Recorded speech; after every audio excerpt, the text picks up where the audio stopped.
सर्वेभ्यः नमो नमः। सभी को नमस्कार।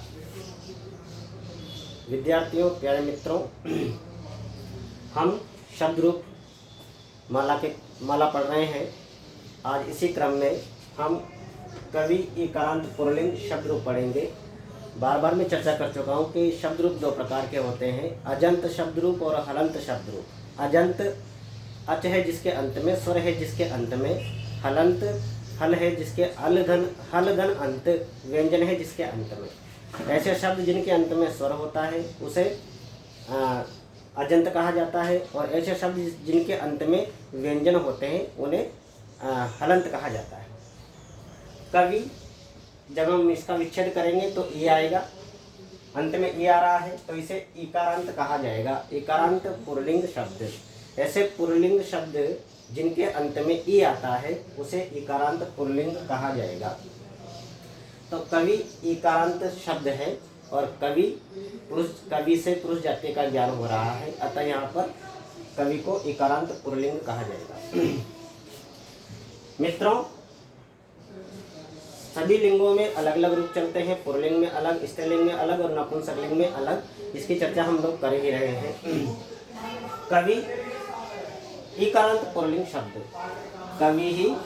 कवि कवयः प्रथमा, कविं कवि कवीन द्वितीया, कविना कविभ्यां कविभिः तृतीया, कवये कविभ्यां कविभ्यः चतुर्थी, कवेः कविभ्यां कविभ्यः पंचमी, कवेः कव्योः कवीनां षष्ठी, कवौ कव्योः कवीषु सप्तमी, हे कवे हे कवि हे कवयः संबोधनम।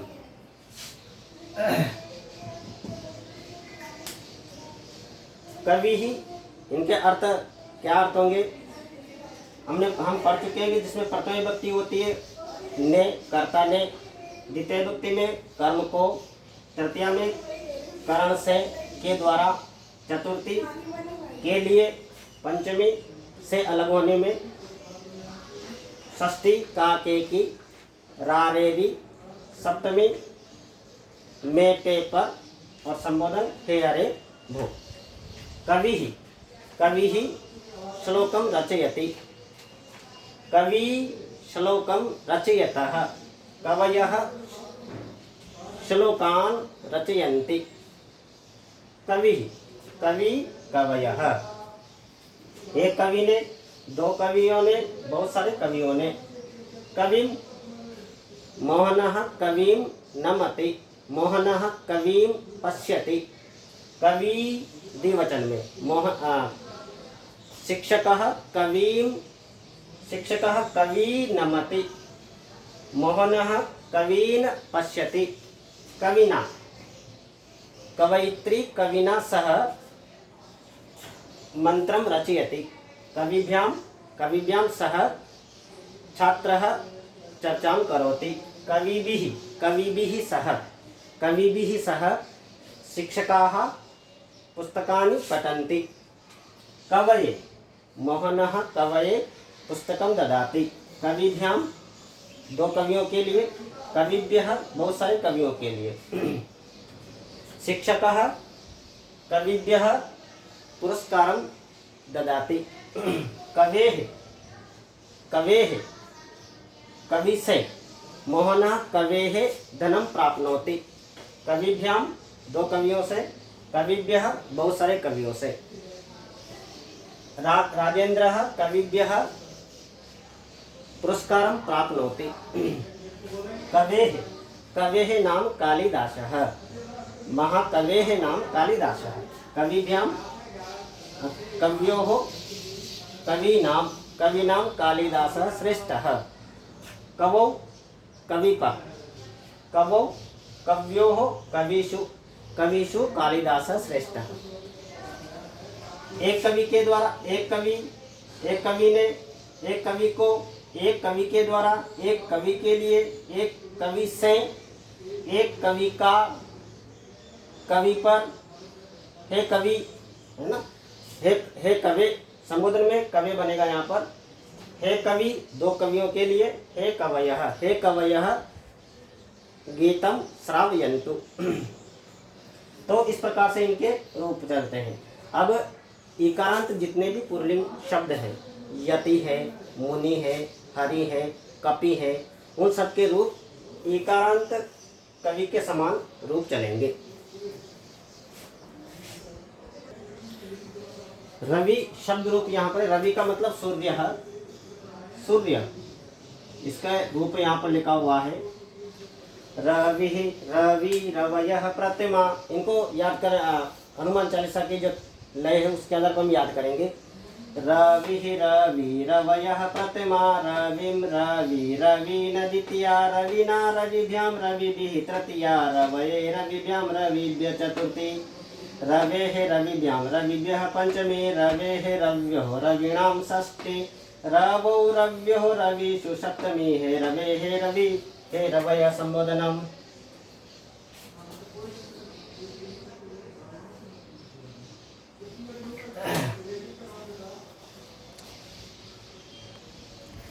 इसी तरह से मुनि, कपि, यति, हरि, नृपति, अरि, गिरि, वहनि, अग्नि, असि, व्याधि, पाणि, उदधि, उदधि आदि के रूप चलेंगे। थोड़ा सा हम अभ्यास कर लेंगे। मुनि मुनि मुनयः प्रतिमा, मुनिम मुनि मुनिन द्वितीया, मुनिना मुनिभ्यां मुनिभिः तृतीया, मुनये मुनिभ्यां मुनिभ्य चतुर्थी, मुनेः मुनिभ्यां मुनिभ्यः पंचमी, मुनेः मुन्योः मुनीनां षष्ठी, मुनौ मुन्योः मुनीषु सप्तमी, हे मुने हे मुनि हे मुनय संबोधनम। कपिः कपि कपयः प्रतिमा, कपिम कपि कपिन द्वितीया, कपिना कपिभ्यां कपिभिः तृतीया, कपये कपिभ्यां कपिभ्य चतुर्थी, कपेः कपिभ्यां कपिभ्यः पंचमी, कपेः कप्योः कपीनां षष्ठी, कपौ कप्योः कपीषु सप्तमी, हे कपे हे कपि हे कपय संबोधनम। हरि हरि हरिः हरि हरयः प्रतिमा, हरिम हरि हरि न द्वितीया, हरिणा ना होगा यहाँ पर, हरिणा हरिभ्यां हरिभिः तृतीया, हरये हरिभ्यां हरिभ्य चतुर्थी, हरेः हरिभ्यां हरिभ्यः पंचमी, हरेः हरेः विसर्ग, हरेः हर्यो हरिणां षष्ठी, हरौ हर्यो हरिषु सप्तमी, हे हरे हे हरि हे हरय संबोधनम। नृपति, अगर पति शब्द स्वतंत्र रूप से आता है तो पति के रूप अलग चलेंगे, लेकिन अगर सामासिक पद होता है इंद्रपति, भूपति, नरपति, तब इकारांत कवि के समान इसके रूप चलेंगे। तब कुछ वाक्य लिखे हैं, वाक्य प्रयोग हम करेंगे। गणेशः पश्यति, गणेश देखता है, किसको? यहाँ पर दो रूप दिए गए, तो मुनि द्वितीय व्यक्ति का एक वचन, मुने है पंचमी षष्ठी का एक वचन। तो द्वितीय व्यक्ति जब है तो को अर्थ निकलेगा, पंचमी और षष्ठी है तो पंचमी में तो अलग होने के अर्थ में से, और षष्ठी का के की। तो गणेश देखता है, मुनि का देखता है या मुनि को देखता है, तो यहाँ पर द्वितीय व्यक्ति एक वचन आ जाएगा, मुनि। गणेशः मुनिम पश्यति, गणेश मुनि को देखता है। चित्रम पश्यति, अब यहाँ पर चित्र को देखता है कौन? हरि या हरिणा? हरि के द्वारा चित्र देखा जाता है या हरि देखने वाला है? तो यहाँ पर जो हम भरेंगे हरिणा आएगा या हरि आएगा, कैसे डिसाइड करेंगे? क्योंकि क्रिया है, प्रथम पुरुष एक वचन की क्रिया है, तो ये संज्ञा है, ये प्रथम पुरुष एक वचन का कर्ता भी है, अतः यहाँ पर हरि ही प्रथम व्यक्ति एक वचन है ना, प्रथम पुरुष का एक वचन भी है और प्रथम व्यक्ति का एक वचन भी है, तो ये संज्ञा है और संज्ञा कर्ता के अनुसार क्रिया आती है, तो यहाँ पर हरि ही भरा जाएगा, हरिणा हरि के द्वारा। अगर कर्म ये, क्योंकि यहाँ पर कर्तृवाच्य है, अगर कर्मवाच्य होता तो यहाँ पर क्रिया अलग होती और फिर हरिणा आता है यहाँ पर। रामः सह योगाभ्यासम करोति, राम योगाभ्यास करते हैं किसके साथ? यति ही, यति प्रथम व्यक्ति का एक वचन दिया हुआ है, यतिना तृतीय व्यक्ति का एक वचन दिया हुआ है, तो जिसके साथ, तो यतिना, यति के सह के योग में तृतीय व्यक्ति होती है, तो यहाँ पर आ जाएगा यतिना। यहाँ पर मैंने सामान्य उदाहरण इसलिए लिए हैं ताकि आप अच्छी तरह समझ सकें। विद्वत जन तो समझते ही है, थोड़ा समझने की कोशिश करेंगे। सीता फलम ददाती, सीताफल देती है। मुनये या मुनि ही, यहाँ पर चतुर्थी का एक वचन है, मुनि द्वितीय विभक्ति और प्रथमा विभक्ति और द्वितीय विभक्ति का द्विवचन है। तो प्रथमा विभक्ति का तो ने होता है, द्वितीय विभक्ति का जब अर्थ निकालेंगे तो को होता है, और मुनये चतुर्थी विभक्ति का वचन के लिए, जिसके लिए दिया जाता है। तो यहाँ पर मुनये मुनि के लिए, तो यहाँ पर मुनये आ जाएगा, मुनये फलम ददाती। नृपः मंत्रम स्वीकरोति, मंत्र स्वीकार करता है। राजा मंत्र स्वीकार करता है। यतेः पंचमी विभक्ति का एक वचन है, यतिम द्वितीय विभक्ति का एक वचन है। तो राजा मंत्र स्वीकार करता है। मुनि को या यति को नहीं आ पाएगा। यति से, जिससे स्वीकार किया जाता है, उसमें पंचमी विभक्ति का प्रयोग किया, जिससे ग्रहण किया जाता है। तो यहाँ पर यतेः पंचमी विभक्ति का एक वचन आ जाएगा, यति से। कालिदास श्रेष्ठ मन्यते, कविना, कवियों के द्वारा या कविषु या कवियों में। तो कालिदास को हम एक अलग कर रहे हैं, श्रेष्ठ मान रहे हैं, तो कवियों में से है ना।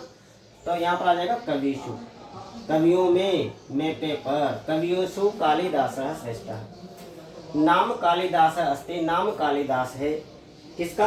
कवियों हो, दो कवियों का, या कवि है कवि का।